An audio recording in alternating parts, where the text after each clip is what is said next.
enlightening, inspirational, powerfully refining, and unapologetically controversial. Conversations with the Royal Empress. The entire world knows the secret of who you are. Now is the time to step into your queendom and become the Royal Empress that you're meant to be. One woman at a time. Conversations with the Royal Empress. Now Akilah, she's the analytical Empress. Hakeemah, she's the Empress that will challenge you. Now, straighten up your crown and be elevated through conversations. Conversations with the Royal Empress.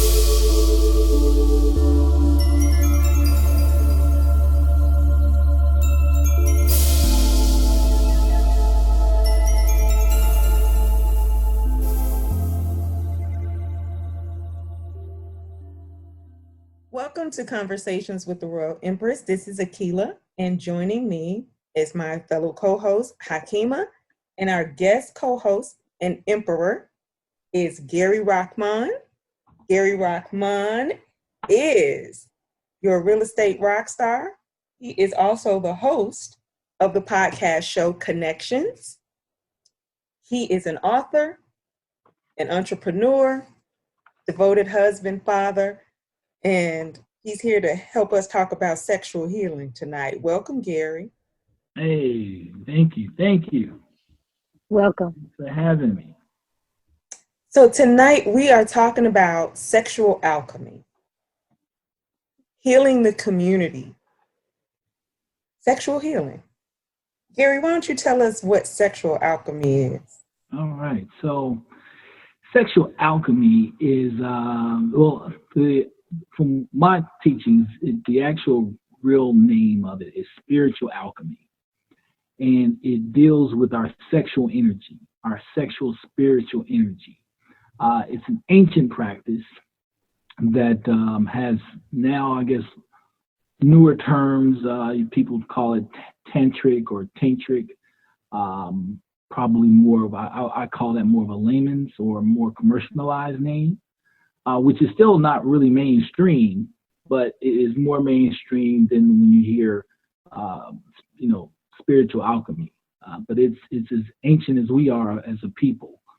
So it is a form of really of how we really expressed ourselves through our sexual our sexual experiences.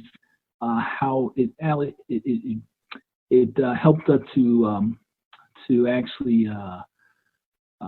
In every aspect of just our human connection, of course, with our partner, but even in everyday business, because once you're vibrating in that energy, it opens up opportunities because you're vibrating on such a high frequency that even from a business or dealings, your that energy has you in a place where you actually are performing on a higher frequency and much better, to kind of put it in a nutshell. We start talking about healing the community. Mm-hmm. How do we mesh that together? Okay, so let me go back a little bit. So I've been practicing this now for about 10 years, and I was introduced to the practice from a good friend of mine, Dr. Melva Green. And Melva is actually she's a clinical psychiatrist, as well as what they call in this arena, they call her a spiritual midwife. And so she actually brought it to my attention, like I said, about a little over 10 years ago. And when she did, it was almost kind of like, I always refer to it, and even she did at the time, of kind of Neo, when it was talking about the Matrix, right? The red pill or the blue pill. Because she was dropping all this information on me, and I'm like, yo, what is she talking about? But what she was sharing with me was when we delved deeper, it was actually something that I had probably been aware of most of my life. right? Because I was actually in high school at CVS. And I can recall, being this high school kid, probably a sophomore or something like that, sophomore, junior in high school. And I would read these different books. And these books were just real basic, but they were talking about female anatomy, right? And I would share them with my friends that were female and just kind of exploring and talking about the different parts of their anatomy. And so many of these young ladies didn't know anything about their bodies. And so I was always kind of like, man, but it was, for me, it wasn't, I wasn't trying to be like the Casanova when I was talking. These were strictly platonic friends. I was really trying to see, like educate them on like just knowing about their own anatomy. And my mother and I could talk about sex very openly. And so I was always that kid. And even as we raise our children, who are now 10 and 11, I try to, we didn't use funny names when talking about genitalia. We talked about real parts, the body and the beauty of the body and not to be embarrassed by the body. And so it was a comfortable place for me as a young man, even a young child, basically a teenager. But as I grew older and really got more into, sexual activity with females, right? I was probably still a different dude. I was a different dude and really wanting to make a deeper connection through sex. So it wasn't just about the physical, and some parts were, right? Because I was still young, right? Still adolescent in my mind, my thinking.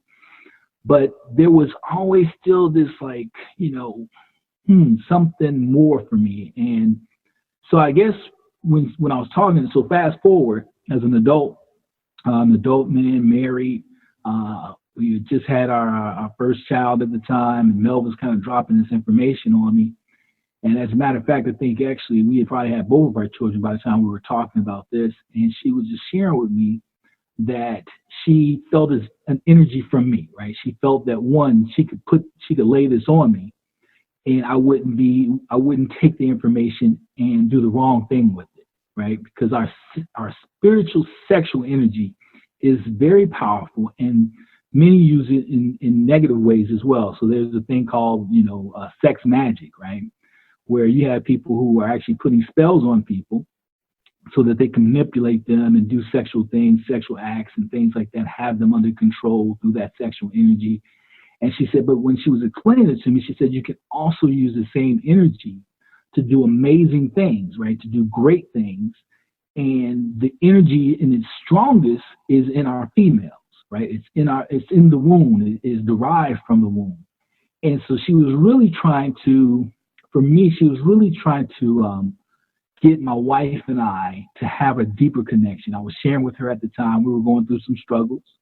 Like I said, we had some tough times actually conceiving our first child.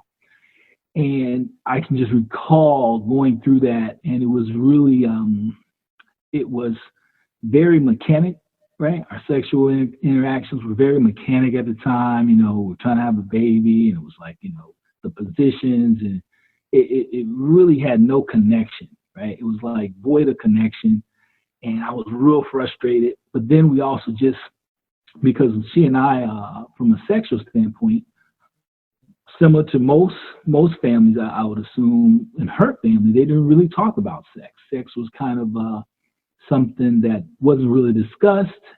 Even her mother and her didn't really get into a whole lot. Of course, they talk about menstrual cycles and things like that, the basics, but not the actual act of sex and that connection, not the experience or what that feels like or any of that. And so even in our marriage, we were kind of not firing at the same, on the same frequency. So it was frustrating. And where I kind of saw intercourse with my wife as this spiritual thing, it's just wanting to get a deepness with her, a real deep connection. I think for her, even after, years of kind of having these discussions even with her, I know that for her, it was very much so mechanical. It was very much so a barbaric, more so act, an animalistic type of act. And so she wasn't as inclined to actually, have, go through that, right? And she was also someone who was who lost her virginity, I would say, kind of late in life, relatively speaking, in today's society. She was in grad school. So for her, she hadn't had a number of sexual experiences anyway, and wasn't really, I guess, that in tune with her body or even the act, right? Which, in some aspects, as I'm older now, may have been a good thing, because maybe, it's kind of like playing golf, or, if you learn as a child how to play golf, you play much better than when you're an adult, right? Because, adults a lot of times will introduce, or they'll be introduced to bad ways of playing the sport of golf, right? So we have kind of also, because many of us have had no real knowledge of this energy and the importance of how sex actually enriches us, we've kind of really used it just as a release, right? Whether it's, an ejaculation or if it's an orgasm, but an orgasm for women from just the friction aspect of it, from the I guess, friction of the clitoris, things of that nature. So it's been, again, just more animalistic and just the result of that release. But what spiritual alchemy really teaches is that the connection of that union from a sexual standpoint, when you're really in tune with that, is a much deeper connection. The orgasms that we have, especially for men, which are when men release like that, it actually takes away, and even women, when women release from a friction orgasm, it takes a lot of energy out. So you're feeling lethargic afterwards, right? You're ready to go to sleep afterwards. You're tired. Where in truth, energetic alchemy should actually rejuvenate you. You should really feel energized, and the act is something that can last a lot longer. It's more enjoyable because of that. And the woman is not actually through this practice. The woman is actually receiving the man when she's truly open, right, to receive, right, and so it's not rushed. You don't get the premature ejaculations because of the excitement of everything. So that teaching and that connection from a subconscious standpoint, what I learned from Melva and just even through my studies, is that the woman then, because of this connection, can make a deeper subconscious impact on her male partner on just everything that they desire, right? So if it's protection, if it's finances, or whatever it is, our subconscious mind as men, we work more so from that than the conscious mind. So you can tell them go empty the trash, consciously, and it may sound like nagging, but in the act of intercourse, for example, there are things that you can ask for that the subconscious mind is now open and wants to respond to that request in a much more pure, much more wanting desire, right? Versus the need is more of I want to kind of be fulfilling in with my partner in this aspect. So in short, that's kind of the short understanding of energetic alchemy, right? And it's like I said, it's an ancient practice from Egypt and beyond. When you were talking about the not knowing your body and how you were in high school, mm-hmm. And it's funny because we actually had a show where we were talking about sex. We've had a few sex topics, and I was saying how I actually knew a lot, probably more than I should have, because I could read very well at a very young age. And so there was a book, and I talked about it before, that my mother had called Our Bodies, Ourselves. Mm-hmm. And it was this book about women and their sexuality. And, you know, so when you say like what you were teaching other girls, and I'm like, I knew all of this stuff, which is probably why, because we had a conversation about this before, Gary, and I said, I think that's probably why I started viewing sex more as a spiritual act than that whole physical animalistic act, and then understanding the power of it. And I guess from starting to read that, you know, I was open to those other types of readings as it pertained to that, but I knew it instinctively, just like you knew something. It was something more to it. And so when you hear about it, you're more receptive to it when it's already instinctive anyway. Yes.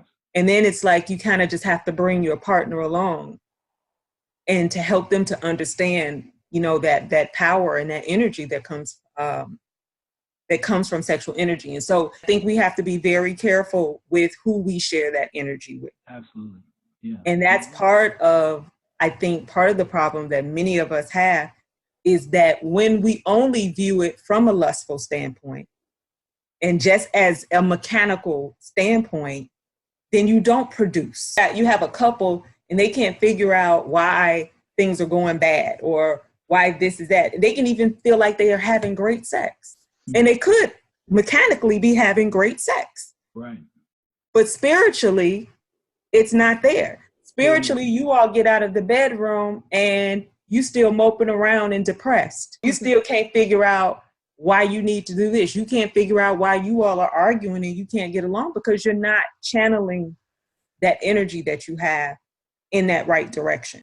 If somebody can't even get to that level where they understand that, then that's not necessarily the partner that I would choose for myself, because then I feel like you're going to drain me spiritually.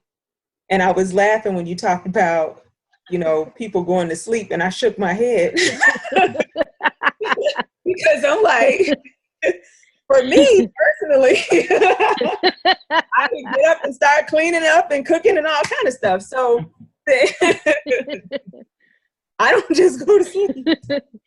My motto is, if you ain't putting me to sleep, something wrong, you know. So I guess you're right. It's a way you gotta look at it and what you should be getting from it. Right. Growing up, it's interesting. My mom always came from a biblical standpoint, but then she came from I'm gonna keep it real standpoint as well. So she always says it's got to be with the right person, but when it's with the right person, it should be what it is. It should be, you know, it should be fireworks. It should be this. It should be that. Which is, I understand, but it is very interesting. We talk about it on a deep spiritual level, and how it starts out physical, but of course it has to grow into something much more spiritual. Yeah, and Hakeem, I think the other part too is that you know, when practicing it, right, you, again, I think a lot of it, the energy of being tired is because, again, we are practicing sex from just the physical release of an ejaculation or the physical orgasm, right? And I say the physical orgasm because in energetic alchemy or tantric, the deeper orgasms don't leave you lethargic.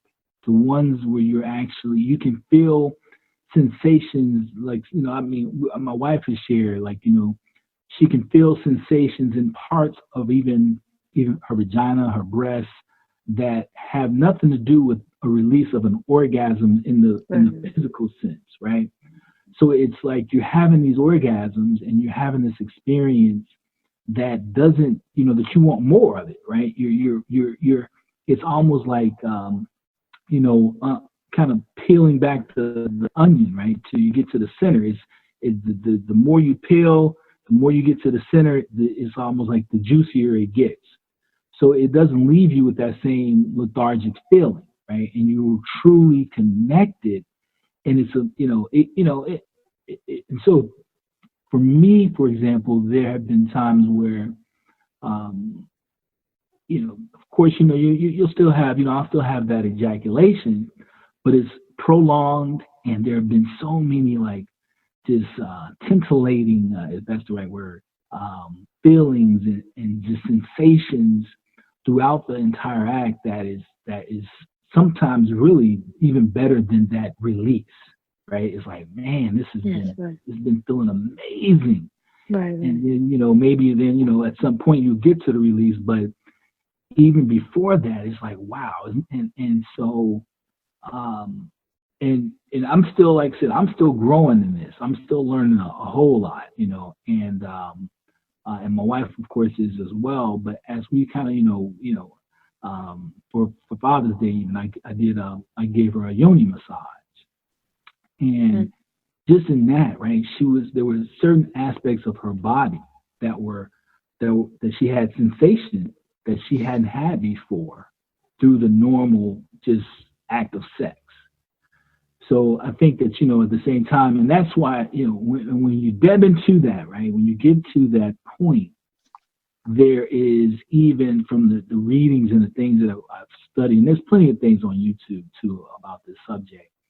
But what I've also discovered is that, especially for women, right, and men as well, but especially for women, there's a lot of hurt, there's a lot of pain that is held in the vagina, right? And you all have it. A lot of this pain is not even known to you. These are the things that, for example, many women, even like I'm sure even with my daughter, right, when there are men that are looking at her in a sexual way at this young age, and she has no clue, right? But that energy is real. So no matter, regardless of the actual penetration, they are actually having sex with her, from an energy standpoint without her even knowing it, right? Ooh, teach on that. All the time. This is not just sometimes. This is all, from young girls all the way through women. Even now, you guys can be, dressed immodest or what have you. There's still men that are looking at you all, and their intentions and their energy is totally different than even what you know of. And that energy is then stored. Stored in your vagina. And then there are women who have had, who've been molested or who've been raped or whatever the case may be. All that energy gets stored in the vagina. Even the pain that your grandmother experienced, right? Because that is then transferred through your mother to you, to me, right? To their offspring. So you're carrying around all this pain that you don't really have a clue about, right? And as you kind of journey through life and these things are happening, right? You're dealing with relationships, you're in business or whatever the case may be, and this anger, this pain comes out in other ways in your life. So whether it's a new relationship, you don't know why, you and his brother, y'all not vibing, whatever the case may be, or you and your spouse, you got shit and that's been held in you and you don't know why, and certain shit he says triggers some of that pain. So as we walk around and we see our people, they're really kind of like, zombies more or less, living with a body that they have no clue of all the hurt and pain. Now we know what slavery has done and all of that stuff, but besides even just slavery, there's so much that we're holding. And through the act of spiritual alchemy, you get those release there through a yoni massage and exploring the vagina in that way. There are points in the vagina where there's that pain is being, let's say, held in one part. And as that's kind of massaged and released, you feel the pain, but it's like a pain. It's almost like getting a good massage, right? Where it's like, damn, man, I was tight right there. And in the vagina is releasing that. So you have women who will, from deep penetration or from a yoni massage, who will start to cry, who will have an emotional, breakdown because of that pain that's being released that they had no idea about. So the reason why this is such something that's very important is because something that you said, Akilah, that's so true, right? Is that we have to be careful how we share the information, but at the same time, it's like one of those things that we all need. It's like a medicine that's so important to us really healing as a people. I'm speaking about Black folks specifically. That it's so needed in our community, but again, it still has to almost be baby fed to us, because at the same time, too much of it at one time, too much information can then again be manipulated, and you have a people who are exploiting those who don't know. So it's and that's what's been wild for me, right? So for a number of years, I would read things about it. I would kind of check out videos, but I was still very cautious on who I shared the information with, right? I didn't tell some of my frat brothers and shit, because I was a little reluctant, like, I don't know what they're gonna do with it. I hear them talk about women in a way that I'm like, they probably not ready. So it's real. We're a very delicate piece. Melva talks about, just going to Dubai and all these different places in Bali, and how she's taken over people, taking people to different places, and they'll practice. And she's taking Caucasians over. And sometimes, they know the magic, the power of this, right? But they'll get there and just lose their mind. They'll go into a sacred place and sit on something that nobody else is sitting on, and just do things in the sacred space that shouldn't be done. It's a place that they should be giving reverence. They're just, because again, the maturity and the desire to almost exploit the energy and the knowledge is real and is there. So so she's even cautious, and I kind of asked her, because a lot of times I'm reading these books and they're not, you find really like no African Americans or no Black people really putting it in writing. And I was like, how come, I'm reading all these books, and, but most of them are written by Caucasians, and it's good information. And, you have good folk, and I'm not one of those today that believes that you don't have, that Europeans or whites can't actually be authentic and genuine. And I've read books by many of them that, the information that they're sharing, you can tell they're trying to come from a good place. But at the same time, you don't see Black folks doing the same type of writing. And she said, and a major reason why, again, is because so many of so many of the Black experts, if you will, who have really practiced this for generations, are reluctant, right? Because they know the power, and they're reluctant to share it with the wrong people.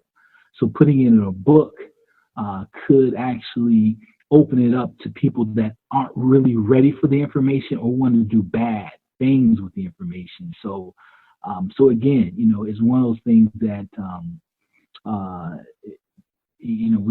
we just really have to be aware of the power and who we actually share the information with. And so when she was sharing it with me, I was honored when she broke it down to me, but that's why she was using the matrix, like, the blue pill, the red pill. You don't want this information I'm going to drop on you. Let me know now, because you can't go back, right? Right. Yeah. I have a question. Can you define, you mentioned the yoni massage, so can you expound on that for our listeners? Hey, for me too, though. Absolutely. So the female anatomy, and I wrote a blog on it, and I'm going to just use regular, real layman terms, and, so the pussy, right, is really the yoni, right? And so when, so the yoni actually, of course, has different, parts to it, right? The anatomy of the vagina. But the massage is actually one in which, you're basically connecting the breasts, which are, with women, is there. So let me go back a little bit. So there is the way men and women are set up, and that's why I shared the first book, is because she kept it 100 on this part, and I'll explain what I mean. is that the way we're designed as men and women is almost like a magnet. So the woman's positive charge, more or less, right? Her sexual energy starts in her breast, and that's the positive pole. Right. The yoni is her negative pole. Okay. For men, it's the opposite. Our chest is our negative pole, and our penis or linga, I think it's pronounced, is our positive pole. So when these things connect, right? Basically, when we connect like that, that's when we get the circular energy that can basically connects or travels through the both of us, right? And the reason why I like the way she wrote about it is because even there were homosexuals that they kind of read the book and were kind of offended a little bit, or like, well, what about us? And so when she breaks it down, she's like, she's not trying to discriminate. She's just talking about the true anatomy of male and female. And she breaks it down to the point where whether you've had a sexual change, right? You went through a change and you're now a man or you're now a woman, it doesn't change the anatomy of our spiritual energy of what we are, right? So we can change physically, but what we are spiritually is what we are spiritually. And being a man is there are things that our body were made a certain way spiritually, and same for a woman. You all are made a certain way spiritually. And so whether you're homosexual or not, it doesn't change that, right? So if you're a woman in the beginning and you're with a woman, then both of you, and now you're a man, your positive is in your breath. Your negative is still going to be, your attachment, because that's where your yoni was, is still going to be there. So, so when practicing a yoni massage, you're basically massaging not only the exterior parts of the vagina, but you're actually also going into the interior parts as deeply as you can with your hand. And you're actually looking for, massaging different parts of the vagina and releasing different pressures so that healing can take place, as well as there's going to be certain parts that are going to be more aroused, that are even inside, internal. And a lot of times when women have an orgasm, or when guys, that orgasm that we typically get from a physical standpoint is because we're making friction with the clitoris. So it's more of a just a friction orgasm. So the yoni massage actually is exploring the deeper parts of the vagina, and actually there are parts in there where you will have orgasms that have nothing to do with just the friction aspect. So that's kind of the basics of what a yoni massage is, and what its purpose to do is to release that energy and to really allow you to open up and to release the pain and to get the arousement in other parts of your vagina that maybe have never been explored before. Remember, we also discussed the yoni steams. Yes. I was telling you about that. And obviously it's different from the massage in that, there is no physical touching of anything inside, but it's the steam that is going in. And it's also a way of releasing that energy, the negative energies, the pent up energies, clearing out the womb itself through that. And, I know a lot of people, because, we do a lot of things that are trendy now. And so you hear a lot more people talking about getting vaginal steams, but they're not necessarily getting them understanding this aspect of it, that it's actually clearing out pain and taking away those negative energies. Because you have a lot of people who do steams and they do a one size fits all. Or you're in a room with other women, and so you can't necessarily get that. But when you when you can sit down and write down different things that are affecting you in your life. Mm-hmm. And then the proper herbs that you need to release those energies are then combined together. That's basically how you get the best out of having the vaginal steam. So I would love to know what it would be like for somebody to get a yoni massage and a yoni steam. Mm-hmm. That would probably be like one of the greatest releases that a woman could have in terms of healing. Yeah, I would imagine so. Yeah, when you actually hit me to that when we were talking before, because I hadn't heard of yoni steams and I hadn't had a chance to even go back to like Melba and kind of, ask her about it. But yeah, I would imagine that, those things combined would do some amazing things. Yeah. So you have to, and then when you have somebody that's there with you, that's guiding you through that process and actually talking, because there are women who during the yoni steam will cry. Mm-hmm. They release, they talk about things that maybe they were afraid to talk about, and they're opening up. But everything that we're talking about is really still talking about the womb and taking care of the womb in the woman, because that is that energy space. That is where we hold everything. Hakeemah can talk about when she did the yoga, and you guys were doing the womb. We did the womb meditation. Mm-hmm. Give a shout out to my sister Kat New. But for introducing me to that, because I thought she was crazy. You want me to do what? Okay, all right, you done lost it. I'm like, what you smoking, sis? You know what I mean? But that whole experience, and just actually the introduction through Egyptian yoga, and then getting to that point where I'm loosened up, I'm open. And when she introduced that, I was taken back by it. But I said, I'm going to submit to the process. I'm going to try it. But I was definitely able to hear the issues that my womb was having. And when you talked about the vagina holding pain, and that pain coming from the men, or you were talking about your daughter, I experienced that like 7 years. I was a correctional officer. And so being surrounded by sexual predators, you're right. It does something to a woman when you get this energy coming from 3 or 4 different angles of men who really had a desire, and you can look in their eyes and just know their thoughts are filthy, and it's about you because you're that focus. Time after time, over time, that becomes very detrimental to womb health. And when I did the vaginal steaming, I was able to release all of that, and it was amazing.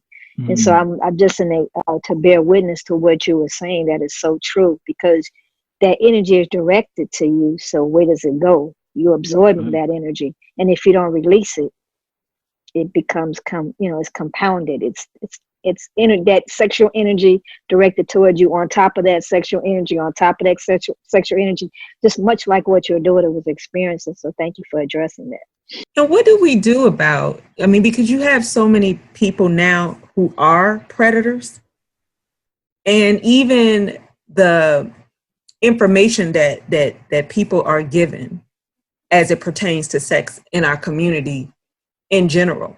You have this whole thing where men are growing up thinking that the more notches that they get on their belt, that they are to look at women as objects. And then many of us are, falling along with it. Mm-hmm. Mm-hmm.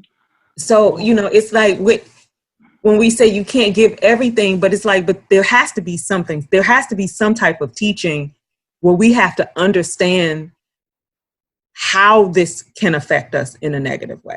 Because people don't get it, because people, and they will look at you like you're crazy, because it's like, well, because they are, all they care about is that release, that physical aspect of it.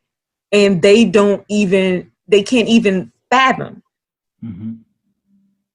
The pain that's caused or anything, because it's like we're just walking around bumping heads over something that seems like it should just be common knowledge, and it's not. Well, I'll tell you, my approach has been more so with people that I know, Okay. Primarily married couples, men, right? So I have frat brothers who, hey man, we're talking, and sometimes they're having issues in their marriage, and I will bring this up as a form to try to reconnect them with their spouse, right? And so that's been kind of the main way that I've actually introduced it to people. And in those conversations is a little bit easier because oftentimes they're at least open to wanting to make a better connection with their spouse, right? Okay. And maybe not have an affair or whatever the case may be. So they're open to that, and so they'll at least most of them I still have referred books to, haven't read the books, right? But they're at least a little bit more aware, and they're kind of at least seeing how I'm moving with Callie, right? We're seeing how I'm moving with my wife, whether it's on Facebook or if they know us and they see us often or whatever the case may be. And so there's something there that's like, maybe, right? And so it's kind of with anything, right? Even when from the Nation of Islam, and the teachers that we got, right? When we first got in, I know for me, right? My mom was upset, right? She was upset that I was right. I left the Lutheran religion. They thought I was going to be a Lutheran minister. And I could, probably in the beginning, I said, told everybody, don't eat no more pork. And I was going off. I was on a rampage of like all these things not to do. And when I kind of more so settled in, when I had more knowledge, right, myself, and I settled in and I was actually more modeling than telling, then people started, my mom started to kind of like see my behavior, right? And see that, hey, this is, he's doing some good things here. He hasn't changed as a person as far as he's not a bad person. He's actually, there's some things in him that I'm seeing him grow. So from that, I know my mom started reading the Final Call, started listening to Farrakhan, and started going like, man, he's saying some good stuff, right? Right. So it's kind of like, and I've shared with my wife on even how we're raising the kids. You can be that parent that's always telling them, or you can model and teach. And I'd rather model and teach. I'd rather my children see me be an entrepreneur and tell them and share with them how that process is, and they see me going through it, than me telling them, hey, you should be an entrepreneur, right? Or see me putting 100% into things. So then, when I'm sharing with them about their grades, then they have a model to go by versus, I'm half-assed with everything, and I'm telling them that they got to be perfect or they got to be great at something. So I think a lot of the approach that I take, like I said, with men that I know, is one where I'm really just trying to build a good model. And so they then may say, hey, you know what, I want some of that. Because the truth of the matter is, when I'm dealing with my frat brothers and married couples that I know, nobody gets married wanting a divorce, right? They don't do that, right? And most of the cats that I've even talked to, I won't say that they were all necessarily in love with their spouse. They may have loved them, but I won't say they were all in love with their spouse when they met them or got married. But they definitely cared for them and wanted the relationship to work. So coming from that approach with them, it at least, again, puts them in the mindset of like, man, maybe this might work. Maybe I should listen a little bit, kind of watch what's happening. And so that's kind of how I've introduced it from that standpoint. Now, with our children, it's a little bit different, right? So we can actually kind of shape them in a different way about sex from a very young age, so that they grow up in a different understanding of it all. Because even when I'm reading them books in high school, I still don't have that knowledge, right? I'm still kind of a kid that, I went to Tuskegee and did the same, even in the Nation, if I'm being real, and still did some things with sisters that I didn't have the best intention. My intention was to get a quick release, and she was my victim. And so, it's still at that young age of me still not having all of this knowledge, was me kind of doing what I had seen others do. Like you said, a notch under the belt, the more the merrier, right? And I still, like I said, was still one of those kids that was more conscious about, hey, there's got to be more to it than this. But I still was fell victim of what society kind of puts out there. And we could touch on that. I mean, the whole piece of this, right, is the Western world and the misogyny of the Western world, and the whole penis love, or the Western world, or especially Caucasians have really put out there, because they want to be most dominant, right? And so having and knowing, because the 1%, right? We know that the 1% knows the power of the Black woman. They don't want to share that with the world, but they know the power. And so, the best way to approach their piece is, right, to get us as far away from this understanding as possible. And we talk about just everyday brothers, right, who are looking at women as notches and from a sexual standpoint of just another number. We also have to understand that they too are hurting. They too are really victims of not having this information, not actually being connected to their original selves. So they're just as much, and that's, so that's why we see all this chaos and confusion in our communities. That's why Black love is kind of gone away in many aspects, right? I was sharing with some brothers not too long ago, probably last week, actually with some here in Baltimore, they had the Baptist convention. So these Black pastors were here, all these Baptists, we were in there and we were talking about sex and whatnot. And one of the things I shared, because we will hear, and I'm sure you ladies hear this often, right? You'll hear men talk about how women, Black women specifically, are rough to deal with, right? Well, you all are hard to deal with, it's rough. Them sisters, boy, they got so much this and attitude, and don't have a degree. Don't let them have no intelligence. Boy, it's rough. Don't let them have no title, huh? Right? And one of the things I brought to them, and I even shared this with my wife before, because I was like, I'm an observer. Sometimes I like to just kind of check people out and check conversations out.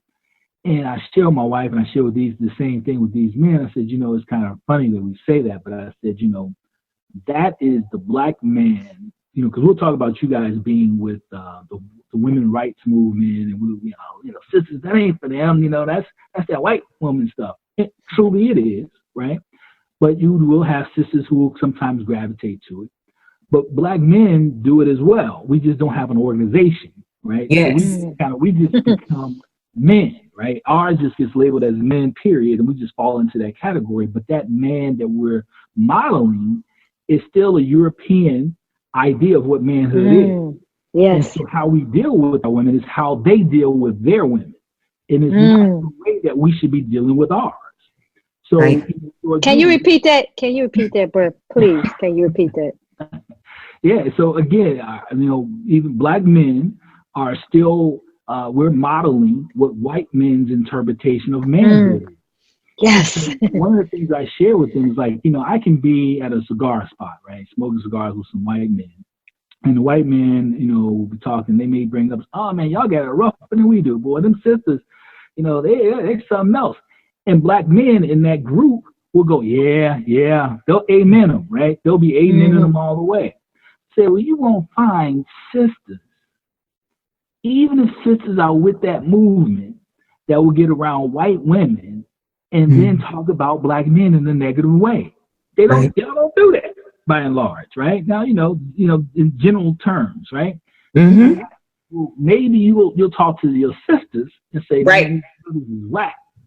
But y'all don't do that among other, in other groups where we do, right? So it's really, again, both of us kind of falling victim and being a part of what white women think is powerful, which is really just another form of masculinity when we think about it. Right? That women's rights movement is not women's power that they're expressing.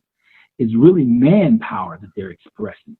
And in the feminine aspect of women is the power that is kind of, snuffed out or smothered. And we look at women, if you're a strong woman, then you're really more like a masculine woman. She can do a man's job. She can run a business like a man. Versus actually, in truth, if she was running a business like a woman, in her true feminine power, it would be run totally different.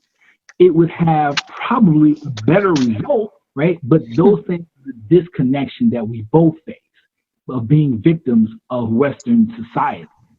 So I say that because I want to make sure too that I'm clear that the average brother who is again using women as a trophy piece or as a notch under their belt doesn't actually know what they're doing. My wife and I were sitting down with a couple of friends. This is about a couple of months ago, and we're kind of sharing some of this with them. Both of them married. We're part of a book club.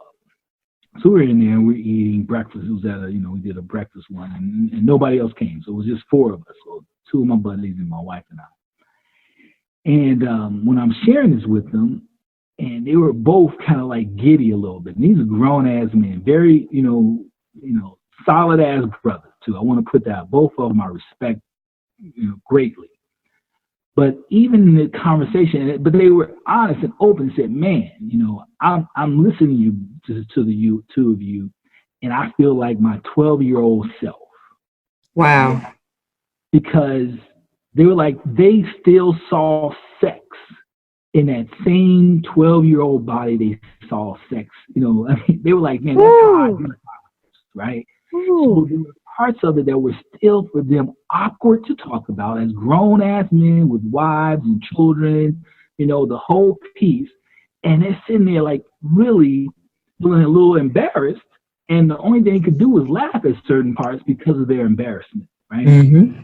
And they had never been told any of this. So they're like, damn, but they were honest, right? These are friends and they could be honest. We were in a safe place for them to have the discussion.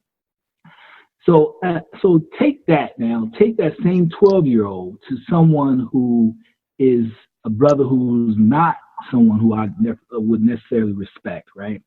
And you still have that same 12-year-old who's got it, wants this woman as a notch, doesn't have any understanding of sexuality truly, and what that spiritual connection is, and you get what you get, right? You get what we have. And in marriages, so I'm saying that because there are married people, men and women, who are vibrating and have no understanding of their sexual power, their, that sexual spiritual energy, and their relationship, the connection they have is still very adolescent. Let me ask you this. Because there are a lot of people, because everybody have their own ideas of sexuality in terms of monogamy, polygamy, polyamorous relationships. Mm-hmm. How do you think this ties in with that? I think it ties in quite well, actually. And again, I'm glad you brought that up, actually, because I if I'm being honest, we don't practice a poly relationship, my wife and I, but I think I do have a lot better understanding of it. And if I'm going ancient in my thoughts, right, I think that our ancestors, and I'm not talking our ancestors 400 years ago, I'm talking, many thousands and tens of thousands of years ago, understood this energy in such a way where that lifestyle was one, again, that was pure, right? I'm glad you brought it up. It takes me to another story, right? Same Baptist ministers, and I shared this with Callie as well. One brother brought up about open relationships. He says, he brought that, hey, how do y'all feel? There were some sisters in the conversation as well. And two sisters said something. I was like, yo, that was on point, both of them. And so he brought up this scenario of, okay, so, I say, you want to have an open relationship, and you go back and you share with your spouse, hey, I saw someone I'm attracted to, and this, that, the other, and I would kind of like to explore, an open relationship. And so the sister quickly chimed in before I could even say anything. And she said, because she was actually saying, I'm kind of open to an open relationship. But she said, but what you just described is not an open relationship. And she said, because the open relationship should be a relationship that is centered around you and your spouse, around you and your spouse. What you just described is a third wheel. And I was like, man, that was third wheel. Right? That was real. That was right. Wow. Because like, even if you're going to have a poly relationship, and this is even in Islam, right? As you ladies know, that even if the man is going to take on another wife, one, it has to be something that's discussed with the first wife. That's right. It has to be something that they both then view as something that will enhance their marriage as a total, right? Mm-hmm. Whether it's, the woman is older now, you want to have more children, whatever the case may be, it's a discussion to where they are still the center. What he was talking about was not that. Mm-hmm. Another sister said she wasn't into an open relationship in the way that either of them discussed, but she said, I think that all marriages or a significant other should have openness. And I was like, she explained that it should be a safe place that you should be able to discuss any sexual desires or dreams or whatever you have with that significant other, and there be no judgment. I was like, man, that's real, right? So she was like, she used an example of, you may have a dream. We all dream. It is insane to think, or not realistic to think, that we all have thoughts. We all have thoughts of having sex with other people, fantasies, dreams, whatever. All these things are human. But we oftentimes cannot share a dream even with your spouse without them feeling a certain way. Like, man, why are you dreaming that? Well, hell, everybody has these thoughts. And so her point was that there should always be a relationship that it has a connection where you all can at least have those types of discussions and then not be judging. And I agree with both of those, right? And so, but so there is then again, to take it back to brother, and what I said to the brother was that, again, I kind of chimed in on what the first sister said, and that of it being about them. I said, you have to be very careful, because what you're speaking of is not really an open relationship. It's really you trying to get your rocks off with two different women, right? It's really a whole difference. There's no spirituality even in your thought about it, right? You're just really thinking about the pleasure, the release, and the notch under your belt. So it was so how he's viewing it, again, is very adolescent. And so when we talk about poly relationships or monogamous relationships, I think monogamy is a Western way of control, primarily. And it was, again, I think that women of ancient times had poly relationships, and so I think that it was, again, a way to control. And so, so from an ancient standpoint, I would say that I'm probably still very open to a poly relationship. However, that's not something that my wife and I have explored. But at the same time, in its true spiritual aspect, I think that there are probably some very great benefits. That and I can't say that I know those, because again, I haven't explored that. I'm not gotten to that point. But I do believe, like I said, that how we are doing things today in this Western idea, it's not really working in its sense. And again, I'll use even the same example, even monogamy. If we were truly monogamous, and I don't think that we are truly monogamous in that we're not oftentimes, again, looking to connect in a spiritual way with that partner, right? So what we're doing is forcing ourselves to restrict things without having true understanding of why we're restricting it. And so it's one of those things, again, where we are so adolescent on both conversations that even in our monogamy, we fail. I'm going to bring this up because we've had our little private conversation. So I guess we can let everybody else in on those conversations, because we talked about it. And I told you from my standpoint, as far as the poly relationships, to me, I think because when you are in a certain place spiritually in a relationship, inviting people in who have not reached that level of spirituality is not necessarily a good thing.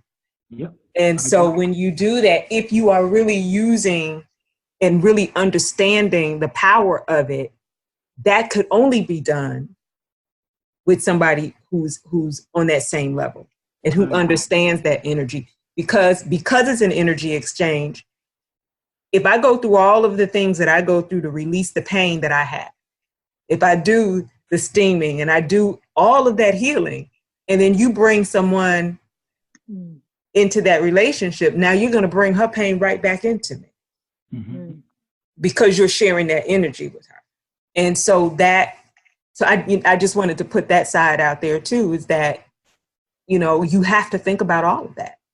I absolutely agree. And I think that what you just shared, I think it is same thing. I don't think we're speaking differently on that at all. I think that the only aspect that I'm adding to that is that I think that also occurs, or that thought, that conscious thought, has to also be present even in a monogamous relationship. Right. And so that's my point of where we fail at that as well, right? Because it to the second sister who said an openness relationship, I think you can have a monogamous openness relationship. Exactly. We should all be practicing an open relationship, an openness relationship, right. Even if we're in a monogamous relationship, but we don't, right? And so it goes again to the fact that we have pain that we haven't actually dealt with. So we're holding things in the wound, and even men are holding things from a sexual aspect that should be released. And that circle, really that true circle and connection with our partner should exist, and it doesn't. So because we're going about this in an animalistic way and have no true understanding of our sexual energy. So to your point, if you take these same two people and now you add a poly relationship on top of that, it's just more chaos. It's just more hurt and pain being spread with more people. But I do believe, I would have to believe that if you have mature people who are spiritually connected and who are vibrating on that level and are associating with other people, even in a poly relationship, who are vibrating with that type of energy, then there could be positive things that come out of that. So I think, but again, we are talking about, spoon feeding, babies really, because they're even myself, I can't say that I'm ready spiritually, from a sexual spiritual energy even, to introduce others into our relationship in that way, because I'm still on the journey of maturing and understanding this power myself. And just one thing about the monogamy not working too with us, and that's because, like you said, as far as the Western interpretation, we view our relationships as owning something. It's an ownership, and you don't own human beings. And I think that's one of the things that we have to understand too. And when we start to spiritually connect, we understand that the connection is spiritual and it's not a physical owning of another person. And so that person still should have their autonomy. That doesn't mean that they're going out and quote unquote sleeping around in the sense that we look at, but there has to be autonomy even in a monogamous relationship. And I think that's part of the problem that we don't understand either. And that's, and I think that's part of the reason that it doesn't work. There's a poet, Warsan Shire, and there's a line in her poem where she says, "You can't make homes out of human beings. Someone should have already taught you that." And that's the thing that we, because we look at these songs and, what sounds romantic. oh, well, I found a home in her, or I found a home in him. You should find peace. With our home is something that belongs to us, that we own. And that's just not how it works with human beings. Mm-hmm. So I think that we have to understand that too, when we're working on these quote unquote monogamous relationships, when understanding and taking that westernization out of it. That's true. And so many of our monogamous relationships, it become one of polygamy because we have on a spiritual level, because we have all these ideas in our relationship that shouldn't be there, that are foreign. We don't have that one belief in the true God. We don't make that both people come together under that one true belief in one God. Mm-hmm. It's too many ideologies that we have in our minds, mm-hmm. and then our mate brings the same thing, and it's just chaos because there's too many ideas in one damn relationship. Mm-hmm. Mm-hmm. Yep. I don't know. Back to what we said in the beginning about healing. And so it almost seems like, I guess if we're going to heal, we have to start by first healing the relationship between Black men and women. Mm-hmm. Absolutely. Because until we can heal that aspect, how do we heal the community? Yeah, yeah. And I even take that, I guess, again, going back to modeling, right, mm-hmm. is really making sure that my wife and I, right, can heal and be connected truly with each other, and then be a model to others, that we can share this information and they can heal from the things that we've shared and modeled with them.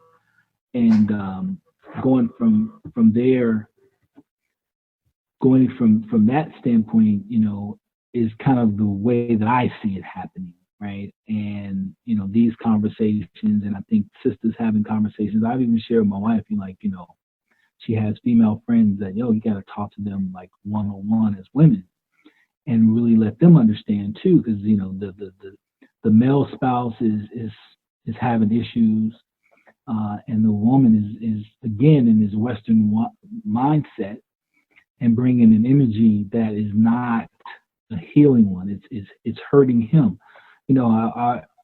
I watched with the kids. We watched Roots a few months ago, and we all watched Roots when we were kids. And then I watched it again one time before Callie and I had children, and we both were like, we watched it. We was like, damn, this movie is so different than what I remembered it as a kid, right?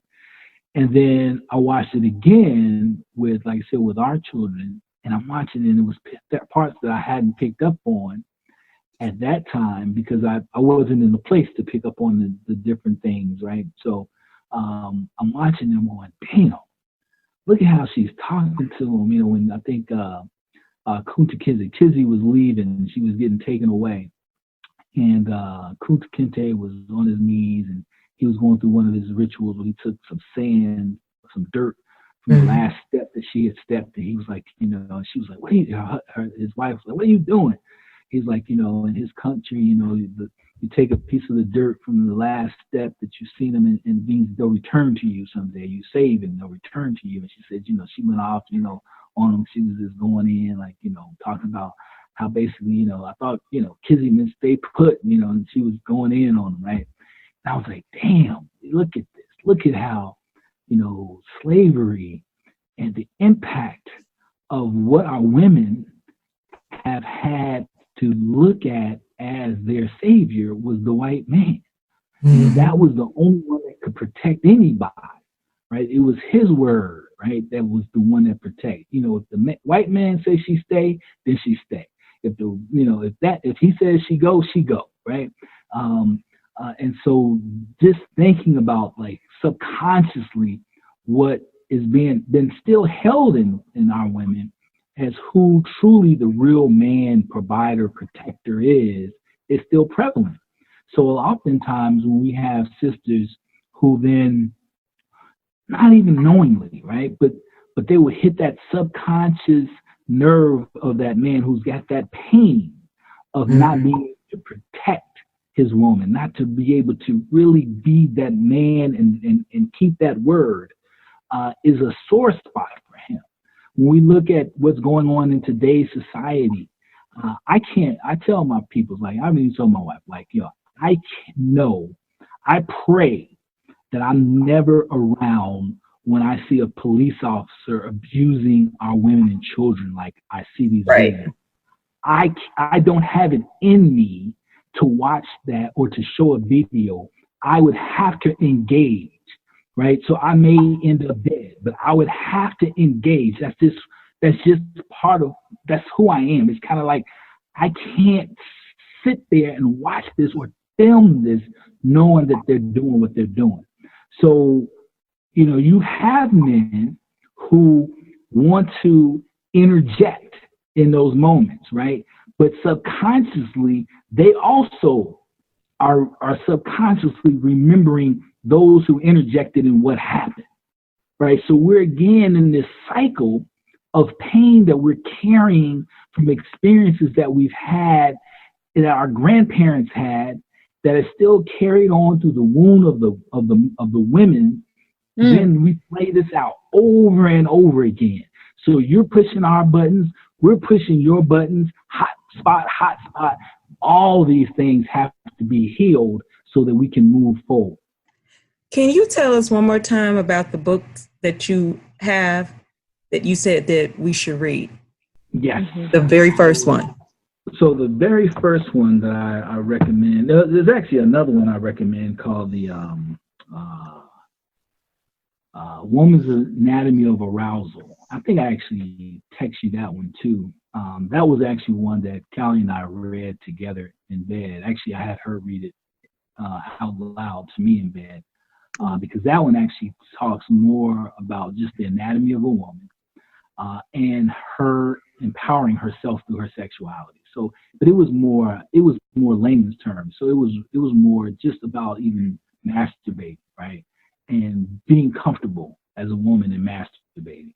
And so if you guys talk to the sisters, you'll find that many women are not comfortable with even doing that, with touching their body in that way, which is a problem, right? So because it's kind of like, basically, if you can't get to where you can please yourself and feel comfortable, how then can you actually truly be exploratory with your mate, right? Is almost impossible. So that book really kind of just shares that part, right? And so we read that one 10 years ago or so, and that was also recommended reading from Melva Green. But then this one here is called, again, Tantric Orgasms for Women, and the sister Diana Richardson also writes one for men. And reading this book is a very good book. She explains things quite well, and so I tell people, to kind of read this one as a first book. And then there's Jewels in the Lotus, which it goes a little bit deeper in a number of different ways, but it gives you exercises, if you will, that you and your spouse can do together that can then kind of really say spark or kind of elevate the energy. And so those are two that, and I've got a whole bunch of others, but those are the two that I kind of been talking about and sharing with people, or those three books that I've been talking and sharing with people to start with. Yes, this brings us to our challenges. I'm like, we can go on for another 2 or 3 hours, brother. You dropping some bombs over here. I'm over here writing. Look at this. This is note paper right here. I'm a student today. I ain't said much, Akilah. I'm like, I'm gonna listen. So this brings us to our challenges. Number 1, educate yourself on sexual energy and how it affects you. We need to be more educated on sexual energy. We are too focused on the physical energy of sex. We need to focus on this more spiritually. Second challenge, seek spiritual connections. Seek spiritual connections with your partner. It's very important. You learn to vibe on a spiritual level with one another. And gotta listen to this lecture again from brother, this podcast lecture, because this is a lecture. But the minister Rahman was speaking today. This is a lecture right here. And our third challenge is start this conversation with your peers in your circle. Start the conversation of having a spiritual conversation about sex. We have to elevate our thinking, brothers and sisters. We have to get off this physical plane, and we have to become more spiritual as our nature dictates. And we have to be on a more spiritual level. Those are my challenges. And even though the healing has to start with the man and the woman, I mean, like, we all have to heal, but I'm still hearing in my head how much of the work actually is with the woman. Yeah, and that's right. I think that the majority of the work is actually unfairly, it may be unfairly, but I believe that the majority of the work is with the woman, because the womb, again, is the creation of us all. So, and Melba has shared the same thing, and that is one of the reasons why she really encouraged me to really work with Callie on this understanding. Because, she recognizes that really, my greatness, right? However great I will become, the greatest aspect of who I will become is going to be a major reflection of what Callie actually infuses almost into me. So it definitely is a major work for women. Okay, well, thank you. So, Gary, if listeners want to get in touch with you, and I'm sure they will. So, several ways to connect. I'm very Googleable, but yes, you are. So people can go to Gary Rahman, Rahman, so GaryRahman.com, which is my main website. There's ways, to connect from there. They'll send you to emails, etc. I also do a podcast radio show and YouTube channel, which Gary Rahman on YouTube, and I actually do that live on Fridays, 12 noon Eastern Standard Time, and it's also in a podcast form or live, like almost live broadcast on my website, same time, 12 o'clock noon Eastern Standard Time. If you go to my website, you can link up to that. So yeah, I'm a published author. My book is Back from Hell and the Devil Didn't Win: How to Free Yourself from Poverty and Grow Generational Wealth. That website is Back from Hell, that website is thedevilDidn'tWin.com. But you can also find it if you go to my main website, which is GaryRahman.com. Okay. All right. So did you want to leave any final words with our listeners? Final words. I think really the challenges, that's the final piece. Like she said, like Hakeemah said, basically share it with your circles. Share this information with your circles. Pick up the books. There's a lot of information on YouTube. You do have to be a little bit careful on YouTube because there's a whole lot of information. It's not good, but there are some good books as well that are giving good information. But primarily, if you're in a relationship, or even if you're not, right, Akilah, even if you're not, there are things that you can do and it goes back to even that first book that I said, the Woman's Anatomy of Arousal. There are things where you can connect with this energy really, truly. I think really all of us can connect with this energy by ourselves. Our spiritual, sexual energy is something that we can also tap into by ourselves and explore and understand more, so that when you do connect with your partner, both of you, again, just being more equally yoked, that process, that circle just happens a lot faster. All right. Thank you again for joining us. And thank you to all of our listeners for listening, and we will see you next week.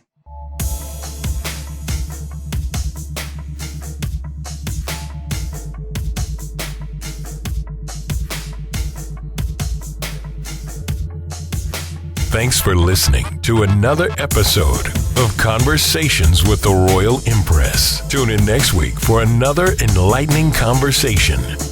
For more information on the Royal Empress, please visit the website royalempress.org. You can also follow the Royal Empress on Facebook, Instagram, and Twitter. Conversations with the Royal Empress is a subsidiary of the Royal Empress organization. All rights reserved.